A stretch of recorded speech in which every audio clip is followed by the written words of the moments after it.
Hello అండి. మా అత్తయ్య గారి ఇంటికాడ ఇలా చేపలు పట్టుకొని వచ్చారండి. ఇప్పుడే పల్లి సైడ్ అంతా కూడా ఇలా చేపల్లో బుట్టలో పెట్టుకొని వస్తారు. వచ్చి అమ్ముతారండి. లేతే మేమైతే చిన్న చిన్న చేపలు ఇచ్చుకున్నాము. చాలా రకాల చేపలు ఉన్నాయండి. ఇసుకదొంతులని ఏవో ఉన్నాయండి చేపలు. అలాంటి 2 రకాలు ఇచ్చుకున్నాము. ఇచ్చుకున్నతే ఇలాగ మా అత్తయ్య గారు అయితే చేస్తున్నారు. పక్కన నేను బ్రష్ చేసేసి వంటకైతే స్టార్ట్ చేస్తానండి. మా మావయ్య గారికి ఇప్పుడు ఆ పారిజాతం ఆకులు ఉంటాయి కదండి, ఆ ఆకులైతే పక్కన పెట్టాను. ఒక పక్కన అయితే మరుగుతున్నాయండి. ఒక పక్కన అయితే ఉప్మాకైతే రెడీ చేస్తున్నాను. ఉప్మాకన్నీ కోసి పెట్టుకున్నానండి.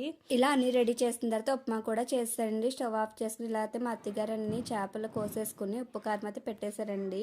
ఇలా అయితే రెడీ చేసి పెట్టుకున్నాను కదా. తర్వాత వచ్చేసి జోషికైతే నాన్ వెజ్ అయితే తిందండి. తన కోసం అయితే పాలకూర ఏ పెడదామని ఇలా ముగ్గురు కూర్చుని అయితే పాలకూర అంతా ఆకన్ని తీస్తున్నానండి. ఆకంతా ఇడిపించినాక పక్కన పాలకూర వేపుడు, పక్కన చేపల పులుసు అనేది పెడుతున్నానండి. ఇలాగ చేపల పులుసు అయితే రెడీ అయిపోయింది.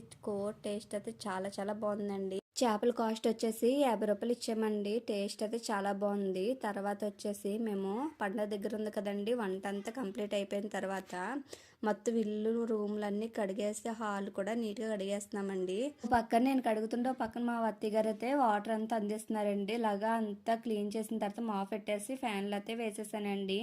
బయట అంతా ముగ్గు కూడా ఇలా పెట్టేశాను. ఈ వీడియో నచ్చితే సబ్స్క్రైబ్ చేసి లైక్ చేయండి. Thank you for watching.